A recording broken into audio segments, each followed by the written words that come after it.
Au fond de cette cour, l'objet suspect. Les ouvriers qui l'ont découvert en creusant le sol pensent qu'il s'agit d'un obus.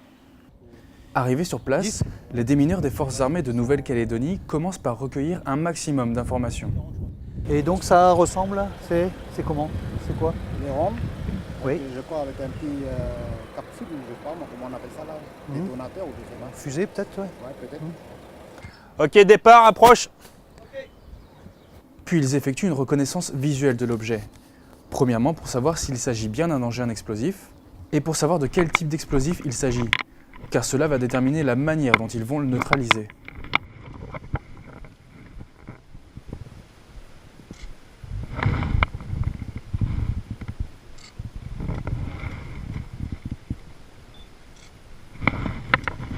On va pas faire exploser la munition, on va la neutraliser. Donc pour ça on va utiliser un explosif pour ouvrir la munition en deux. Les démineurs vont utiliser un terrain vague à proximité pour réaliser leur opération. Après avoir mis en place un périmètre de sécurité, ils installent leurs explosifs. Alors ici Nedex, donc j'ai l'artificier qui part mettre les moyens d'amorçage sur l'engin. Puis c'est la mise à feu. Ici Nedex demande autorisation de tir. Autorisation accordée. Attention au tir! 3, 2, 1. On est intervenu là sur un boulet de marine, donc un obus rond qui datait de l'époque des pirates. Puisqu'il ne faut pas oublier que toute munition est constituée et prévue, a été fabriquée pour tuer. Et même 300 ans après, l'explosif est encore en bon état de fonctionnement. Chaque année, les démineurs des forces armées de Nouvelle-Calédonie réalisent une trentaine d'interventions. Alors, comme il n'y a pas dans la tribu ou dans la GFL, de tous les champs de la tribu, ils viennent à la voiture, ceux qui ont des voitures, ceux qui n'en ont pas, mais marchent à pied pour aller dans les endroits où ils peuvent aller, dans les accès. Mais il y a ceux qui ont des voitures, ils viennent ici, là, sur ce pont. Le reste de l'ancien pont du Randier avant, là, voilà. Garde la voiture et puis lave les lances là. C'est environ 700 personnes au total privées d'eau sur les 3 tribus du district de Bandé selon les manifestants. Mécontents, une trentaine d'habitants de la commune ont bloqué la mairie. Ici, nous avons eu toujours des problèmes d'eau à l'époque. Mais comme les gens le disent, ou marquent sur leurs feuilles, là, les problèmes n'ont jamais été aussi durables. C'est des casses, des ruptures de conduite, 1 jour, 2 jours sans eau. Mais on ne peut pas laisser des gens pendant 1 mois sans eau, c'est pas possible. Sans ravitaillement, sans eau. L'histoire qu'ils soi-disant livraient des cuves à eau dans ceux qui n'avaient pas d'eau, ça c'est totalement faux. Du côté des élus municipaux, le maire, Wayo Jacques, dénonce cette manifestation. Il déclare ne pas avoir eu le cahier des revendications.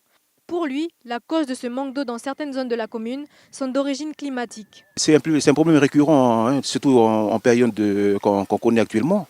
Donc au niveau de la sécheresse, donc où la plupart des communes de la province nord ont été impactées par la sécheresse. Donc ça fait plus de 1 mois, 1 mois et demi qu'on envoie des communiqués aux administrés de la commune pour pouvoir effectivement de pallier à cette ressource en eau. Les manifestants comptent continuer le blocage tant que l'ensemble de l'exécutif municipal ne sera pas réuni pour entendre leurs revendications. Selon le maire, cette rencontre se tiendra prochainement.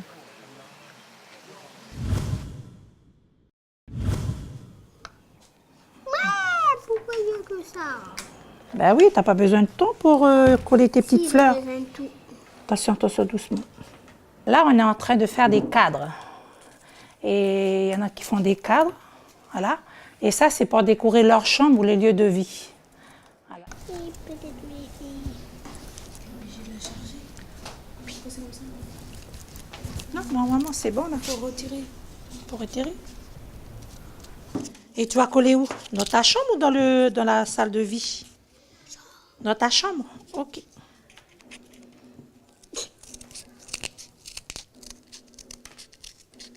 Pourquoi t'aimes pas? Ben, j'essaie de rajuster. Rajuster ou Réajuster ta petite fleur là. rajuster? Voilà. Mais ça Quand ne tu as peut fini, pas de l'eau. quand tu as fini de décorer, tu vas rincer ton... Ça ne peut pas de l'eau. En même temps, tu vas boire de l'eau, mais tu vas rincer ton assiette et puis l'assiette et puis le... Les activités qu'on va leur proposer seront définies en fonction de leurs problématiques individuelles et elles sont variantes. Donc ça peut partir d'un atelier, par exemple pour travailler l'estime de soi. Là, ce que le groupe des filles projette, c'est ils ont déjà commencé les démarches, hein, c'est rencontrer la coiffeuse, une salle de gym pour pouvoir y participer. Et tout ça, elles le feront accompagnées des éducatrices.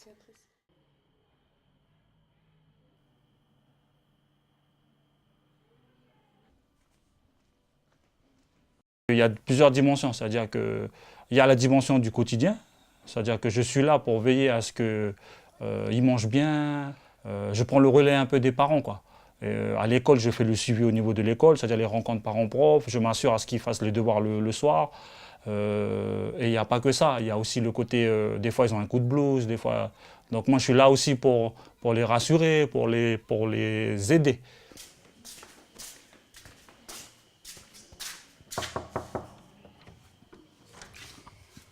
Les garçons, c'est l'heure de se séparer pour aller dormir, comme il est 20h30. Demain, il y a le stage. Du coup, bon, tu peux... Ok, demain, 6h, le réveil.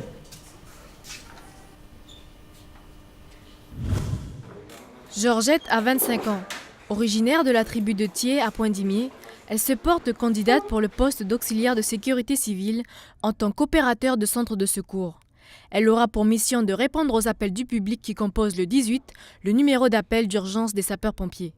En fait, ma volonté, c'est de venir en aide aux personnes en danger, de secourir, enfin, pas vraiment de secourir parce que je serai au standard, mais si je pourrais dire ce que j'ai appris, aujourd'hui et dans les jours à venir, bah, je dirais, et puis voilà. Ils sont 24 jeunes au total à suivre cette formation à Koné.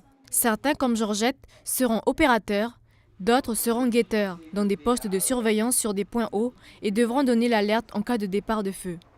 La répartition de ces renforts se fait en fonction du besoin des 28 communes qui bénéficient de ce dispositif. C'est une formation qui se déroule sur une semaine. Les premiers jours sont consacrés à les gestes de premier secours et ensuite on va aborder tout ce qui est en relation avec les sapeurs-pompiers, notamment sur le risque majeur et sur les risques feux de forêt. Je surélève un petit peu pour faire attention à la tête, d'accord? Mais le but du jeu, c'est de tirer le plus droit possible et d'évacuer après le plus loin. C'est bon? Oui. Et après, une fois qu'il est évacué, qu'est-ce que tu vas faire? Après, une fois qu'il est... Voilà, et tu vas appliquer. Le pompier. Voilà, et c'est quoi le numéro des pompiers? 17. 17, c'est gendarme. À l'issue de cette formation, les jeunes auront aussi des missions de prévention à effectuer auprès de la population. Ils commenceront à exercer dès lundi prochain dans les centres de secours qu'ils viendront renforcer. Il faut que les banques calédoniennes s'alignent dans un délai de 5 ans aux tarifs des banques métropolitaines. Voici l'amendement présenté par le député Philippe Gomez. Il est revenu sur la question des taux d'intérêt applicables en Nouvelle-Calédonie. Ils sont en effet 1% à 4% supérieurs au taux moyen métropolitain. Alors il ne s'agit pas de s'immiscer dans la gestion des banques, parce que je sais que c'est une observation qui a été faite.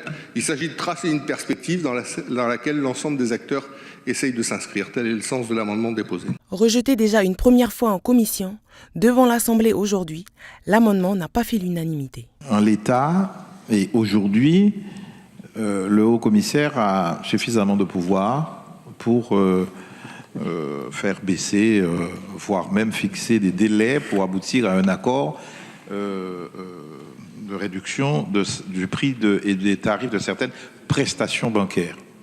Et les taux d'intérêt, même si j'ai entendu l'argument du collègue qu'ils sont les meilleurs payeurs dans toute la République et que donc le risque de place serait moindre et que les banques devraient faire un effort, on ne peut pas les forcer en économie libérale à faire cet effort-là. Même si c'est vrai, on ne peut pas leur dire je vous somme, parce que les taux d'intérêt aujourd'hui sont négatifs, à pratiquer des taux proches de zéro. Et donc c'est vrai, c'est une ingérence, c'est une émission, et donc on aurait du mal à faire ça. On dira vraiment, on veut soviétiser l'économie de la Nouvelle-Calédonie et on aurait mauvaise grâce à faire ça. Donc c'est un avis défavorable. Pour les mêmes raisons, je mettrai un avis défavorable. Cela dit, Éric Abaret, ministre des Outre-mer, soutient le fait qu'un deuxième rapport verra le jour dans quelques semaines, afin de créer de nouvelles mesures sur la convergence de ces tarifs bancaires. Donc on aura d'ici la fin de l'année un autre rapport en sus de celui qu'a rappelé la ministre sur les tarifs bancaires, qui sera rendu par l'Institut d'émission d'Outre-mer sur la manière dont ces taux d'intérêt sont aujourd'hui constitués et les raisons pour lesquelles ils sont véritablement aussi élevés. Donc peut-être que sur ces bases-là, je me permettrai de reprendre langue avec le gouvernement de façon à voir si on peut évoluer différemment, mais de manière efficace. Merci. Et donc en attendant, vous retirez votre amendement ? Oui, Monsieur le Président. Demain, Philippe Gomez défendra la suite de ses amendements devant l'Assemblée nationale.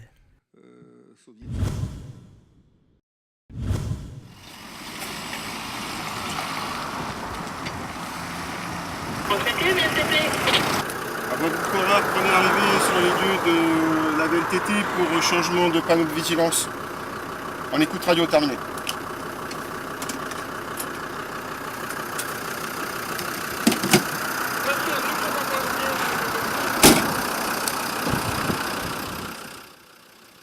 Ce panneau, on ne le voit qu'à Bourail. Chaque jour, les sapeurs-pompiers de la commune viennent le mettre à jour. Celui-ci sert à informer la population sur les risques d'incendie. La couleur jaune indique un risque élevé. Le feu est interdit. Ce dispositif a été créé suite à un triste constat des sapeurs-pompiers. Aujourd'hui, la plupart des feux que l'on fait, donc qui représentent presque 50% de notre activité, eh bien, on s'aperçoit que ce sont soit des feux liés à de la négligence ou de la malveillance. Donc la négligence, c'est par exemple des gens qui vont débrousser un champ et ils ne tiennent pas compte en fait des facteurs à risque que sont une végétation sèche, un vent qui est important et donc qui va favoriser le développement et la propagation d'un incendie. Pour mettre à jour ce dispositif, les sapeurs-pompiers se basent sur la carte de prévision des risques de feux de forêt élaborée par Météo France. Ces prévisions se font selon plusieurs facteurs, la température, l'humidité, le vent et les précipitations. Aujourd'hui, nous sommes en période de sécheresse. Sur la partie gauche, on a les cumuls de précipitations sur le mois de septembre sur l'ensemble du territoire qui nous montrent qu'il n'a quasiment pas plu. Il est tombé entre 0 et 25 mm sur le pays durant le mois de septembre. Alors que sur la carte de droite, on voit les normales de précipitations pour ce même mois de septembre. Et là, on est vraiment très très loin des normales saisonnières cette année. Si la prévention ne suffit pas, la répression reste un autre moyen de persuasion pour lutter contre les feux de forêt. À Bourail, si la réglementation en période de sécheresse n'est pas respectée, les personnes risquent une amende de 5 000 francs CFP. Dans certains cas, les sapeurs-pompiers peuvent aussi porter plainte. Il y a 2 ans, un particulier a dû payer une amende allant jusqu'à 2 millions de francs CFP. Cette semaine d'école, c'est trop long. Arrivé à la dernière semaine, on ne suit plus les cours, on pense déjà aux vacances. Et là, comme vous faites cette semaine, le matin vous faites cours et l'après-midi, ça va, c'est pas trop lourd. Non, c'est bon, c'est juste. À une semaine des vacances scolaires, le collège de Mou a mis en place une expérience originale plutôt qu'un enseignement classique. Il propose des activités extrascolaires. La directrice adjointe du collège nous explique pourquoi. Parce qu'on s'est rendu compte que le calendrier scolaire des enfants est très lourd. Et souvent, en fin de période, les enfants ils sont moins réceptifs. Ils font beaucoup plus de bêtises, ils sont fatigués, ils deviennent turbulents. Mais vraiment, c'est aussi leur montrer un autre aspect. Un autre aspect de l'enseignement. Ils peuvent très bien l'apprendre autrement, à travers des ateliers, à travers leur environnement, regarder tout ce qui se passe autour d'eux. Et ils ont beaucoup de choses à retenir. Les activités sont nombreuses, jardinage, peinture, tout le monde participe à cette semaine, y compris le personnel non enseignant. D'être ici avec les enfants et partager. On vit la même souffrance que les enfants, on comprend les enfants, c'est ce qu'on n'arrêtait pas de leur dire, mais à faire des activités qui sortent de l'ordinaire, à faire autre chose dont tout le monde est impliqué. On met toute son amour, sa conviction pour qu'il y ait une réussite. Donc c'est agréable. J'ai pas de mots à dire, mais pour moi cette semaine elle est vraiment l'idéal. Devant le succès rencontré par les initiatives et les élèves, l'expérience sera renouvelée l'année prochaine. Voilà, normalement ça devrait crocher. Vas-y, tu prends le 30. Voilà.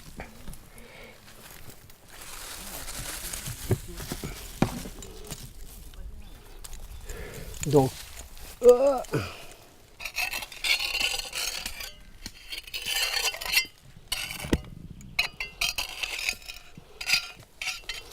la première tarière qu'on a sortie, de 0 à 10, on avait un sol bien noirin, donc en fin de compte, la sol horticolin, c'est là où les gens plantaient.